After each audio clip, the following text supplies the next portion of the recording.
तापड़िया कन्या महाविद्यालय जसवंतगढ़ के इस यूट्यूब चैनल पर आपका हार्दिक अभिनंदन करता हूँ। इस चैनल को ज़्यादा से ज़्यादा लाइक शेयर और सब्सक्राइब करें। अपन है वो भारतीय राजनीतिक विचार पढ़ रहे हैं। इसमें अपन जो पिछला राजनीतिक विचारक है जयप्रकाश नारायण पढ़ा था, और जयप्रकाश नारायण के बारे में मैं आपको एक बात बता दूं।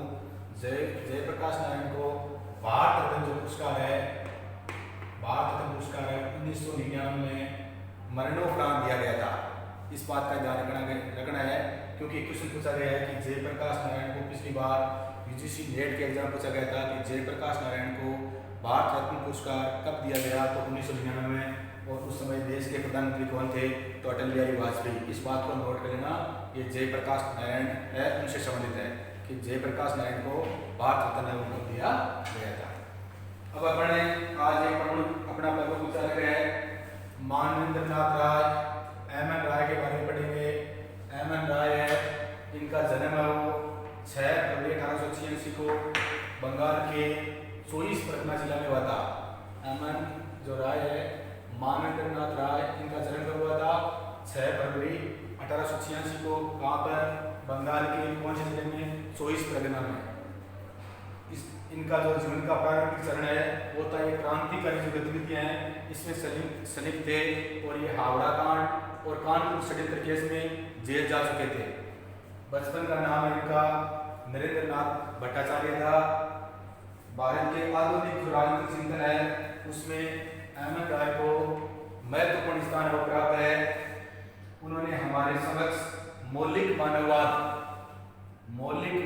का अर्थ क्या होता है, मनुष्य का संपूर्ण विकास करना, उसे स्वतंत्रता और उसके नैतिक जो पक्ष है उनका सर्वांगीण विकास करना, इस बात पर उन्होंने अत्यधिक बल दिया था, जिसमें राजनीतिक चिंतन में नवीन योगदान द्वारा समझा जा सकता है।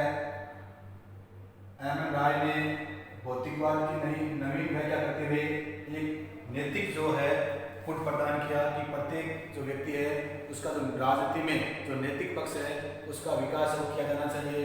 ये व्यक्ति के जो स्वतंत्रता और जो नैतिक है इसके ये प्रबल पक्षधर थे। व्यक्ति की स्वतंत्रता और समानता का जय घोष करने में इनका महत्वपूर्ण योगदान था। एम.एन. राय ने दल विहीन लोकतंत्र, हालांकि अपने सबसे पहले इसके बारे में जयप्रकाश नारायण, महात्मा गांधी भी दल विहीन लोकतंत्र के समर्थक थे, परंतु जो एम.एन. रॉय है, मानवेंद्रनाथ राय है, ये भी दल विहीन लोकतंत्र है, इसके प्रबल समर्थक थे। अब आप अपने को ये ध्यान रखना है कि इनका जो जीवन का प्रारंभिक चरण है ये क्या था, क्रांतिकारी थे। और ये जो उस समय हमारे देश में जो क्रांतिकारी घटनाएं घटित हो चुकी थी उसमें ये संलिप्त थे या उनके साथ में थे। हावड़ा षड्यंत्र,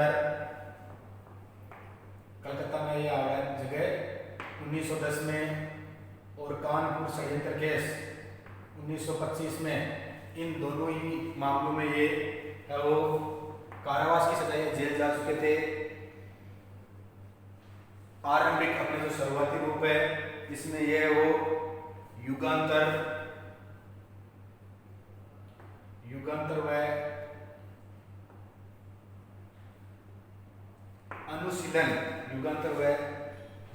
अनुशीलन ये संगठन है, इसके ये सदस्य थे। युगांतर और ये अनुशीलन है, ये क्या थे, ये क्रांतिकारियों के संगठन थे। किसके थे, क्रांतिकारी थे, भारत के उनके संगठन थे। इन संगठनों की स्थापना में जो अरविंद घोष है, महर्षि अरविंद घोष, इनमें इसमें युगांतर और अनुशीलन जो संगठन है इनमें इनका अरविंद घोष का महत्वपूर्ण योगदान है। और आगे चलकर जो अपने यहाँ पर क्रांतिकारी पढ़ते हैं, खुदीराम बोस है, प्रफुल्ल चाकी है, ये भी इस संगठनों से निकले थे। और इस संगठन का यही उद्देश्य था, इसका युगांतर अनुशीलन का, कि भारत में शस्त्र क्रांति करके भारत को स्वतंत्र कराना। तो ये इनका प्रारंभिक चरण है। नरेंद्रनाथ, बचपन का नाम नरेंद्रनाथ भट्टाचार्य था, और ये एमएन जो राय है इनका प्रारंभिक चरण है वो क्रांतिकारी था, क्रांतिकारी गतिविधि में सलित थे और ये जो हावड़ा षड्यंत्र और कानपुर षड्यंत्र इसमें जेल जा चुके थे। युगांतर और अनुशीलन जो संगठन थे क्रांतिकारियों के, इसके ये जो सदस्य थे और इनकी स्थापना में अरविंद घोष है, इनका महत्वपूर्ण योगदान था। तो अपने को ये ध्यान रखना है मानवेंद्रनाथ राय और नवमानववाद, ये मानव के स्वतंत्रता और समानता के पक्षधर थे। ये मानव मात्र है, उनका कल्याण करने वाले सोचने वाले थे। साम्यवाद है, इसके ये भारत में जनक थे और इन बातों का अपने को ध्यान रखना है। मानवेंद्रनाथ राय है, अगर अपन इनके वैचारिक जीवन को देखें तो मानवेंद्रनाथ के वैचारिक जीवन को अपन 3 चरणों में बांट सकते हैं। इनको जो विचार करने का नजरिया है उससे इसके जीवन को कितने चरणों में बांट सकते हैं? 3 चरणों में बांट सकते हैं। पहला चरण है, इसमें ये क्रांतिकारी राष्ट्रवादी थे। पहले चरण में ये क्या थे? क्रांतिकारी राष्ट्रवादी थे। पहले बता चुका हूं आपको, हावड़ा षड्यंत्र और कानपुर जो षड्यंत्र है 1910 में हावड़ा और कानपुर षड्यंत्र के 1925 में ये वो कारावास की सजा भुगत चुके थे। और क्रांतिकारी संगठन में बता चुका हूं आपको, युगांतर और अनुशीलन जो क्रांति संगठन थे इसके भी ये क्या थे? सदस्य रह चुके थे। तो इनका प्रारंभिक चरण है, क्रांतिकारी राष्ट्रवादी थे और क्रांतिकारियों से ही जो शस्त्र विद्रोह करके भारत को स्वतंत्र कराना चाहते थे। इनका दूसरा चरण है वो मानवेंद्रनाथ राय का जो जीवन का दूसरा चरण है, इसमें ये कट्टर मार्क्सवादी बन गए थे। अपने जीवन के पहले ये क्रांतिकारी राष्ट्रवादी थे और दूसरा जो जीवन का चरण है इसमें ये कट्टर मार्क्सवादी बन गए थे। और इसमें ये जो अपने भारत था उसमें क्या कराना चाहते थे? उसमें मार्क्सवाद की भांति ये क्या करना चाहते? परिवर्तन करवाना चाहते थे। सशस्त्र परिवर्तन कि जल्दी से जल्दी वो क्या होना चाहिए? परिवर्तन। और परिवर्तन के लिए क्या करना पड़ेगा? हमारे को हिंसा है, इसके साथ उनका सहारा लेना पड़ेगा। इनके जो विचारों का तीसरा चरण है उसमें वह मार्क्सवाद को त्याग कर नवमानववादी हो गए थे। जीवन के अपने जो वैचारिक जो ये उनका जो दृष्टिकोण है इसके तीसरे चरण में ये क्या हो गए थे? नवमानववादी। और नवमानववाद में ये मानव मात्र के प्रति स्वतंत्रता और समानता इसके प्रबल समर्थक हो गए थे। तो अपन एमएन जो राय है, मानवेंद्रनाथ राय है, इसके वैचारिक जीवन को 3 चरणों में बंटा है। पहला क्रांतिकारी राष्ट्रवादी थे, किस प्रकार इन्होंने क्रांतिकारी जो गतिविधियां इसमें भाग लिया था मैंने बता दिया आपको। हावड़ा और कानपुर षड्यंत्र केस है, इसमें जेल में जा चुके थे। 2 महत्वपूर्ण संगठन उस समय के युगांतर और अनुशीलन इसके सदस्य थे। दूसरे चरण में कट्टर मार्क्सवादी हो गए थे। मार्क्स की भांति ये समाज में परिवर्तन करना चाहते थे, उत्तर पुत्र। और तीसरा इनका नवमानववादी, ये मनुष्य मात्र के या मानव मात्र के क्या हो गए थे? स्वतंत्रता और समानता है, इसके प्रबल समर्थक हो गए थे।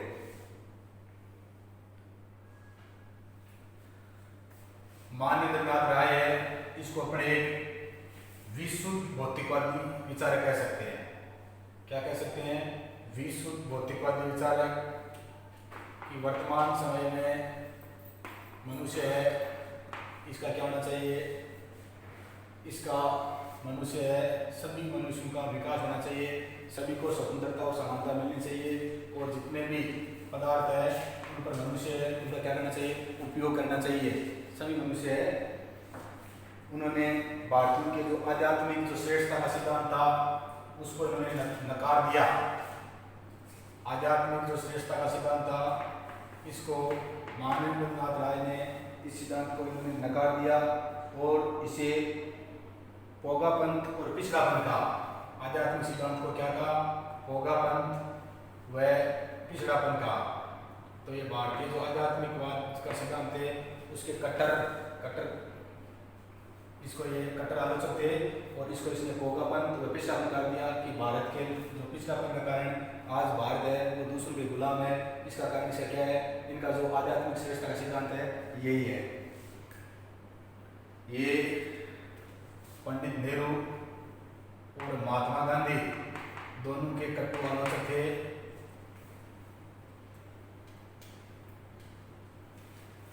तो मानवेंद्रनाथ राय, एमएन राय, इनके बारे में पढ़ें। अब सबसे पहले इनका इतिहास इतिहास है। एम एन राय ने इतिहास का जो मार्क्सवादी विश्लेषण है, इतिहास का मार्क्सवाद की भांति इसने विश्लेषण किया।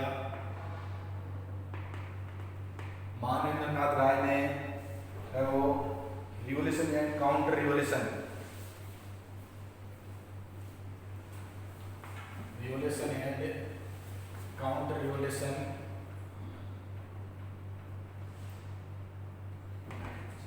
रिवोल्यूशन एंड काउंटर रिवोल्यूशन है वो revolution and counter revolution in China,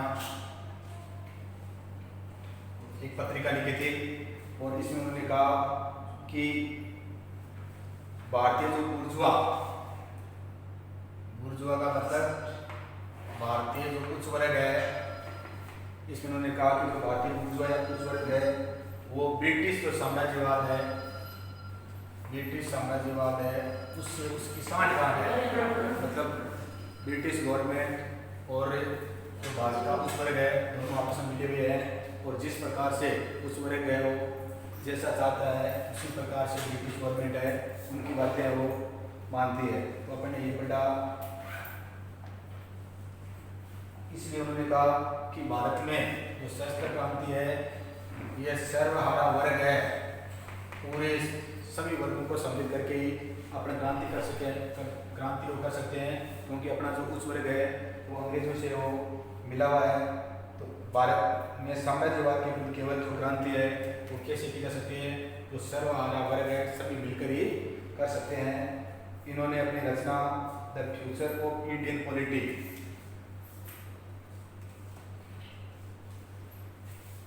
the future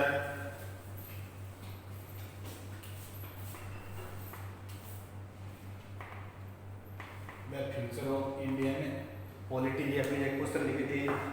इसका मतलब होता है भारतीय राजनीति का भविष्य। भारतीय जो राजनीति है, भारतीय राजनीति का भविष्य, इसमें उन्होंने बताया था कि भारत की जो राजनीति इसका भविष्य क्या होगा, आने वाला समय जो भारत का किस प्रकार होगा। तो इसमें उन्होंने कहा था कि भारत में अगर ये वर्तमान व्यवस्था है इसमें परिवर्तन करना है तो भारत के सर्वहारा वर्ग है, इसमें किसान है, मजदूर है, सभी लोगों को साथ लेकर क्रांति करनी होगी और इसी से भारत में सत्ता में परिवर्तन होगा। तो अपन ने आज मानवेंद्र नाथ राय के बारे में, एमएन जो राय है इनके बारे में संक्षिप्त जानकारी हासिल की। आगे की क्लास में अपन आगे बढ़ेंगे और तब तक अपने इस वीडियो को ज़्यादा से ज़्यादा लाइक, शेयर और सब्सक्राइब करते रहो। धन्यवाद।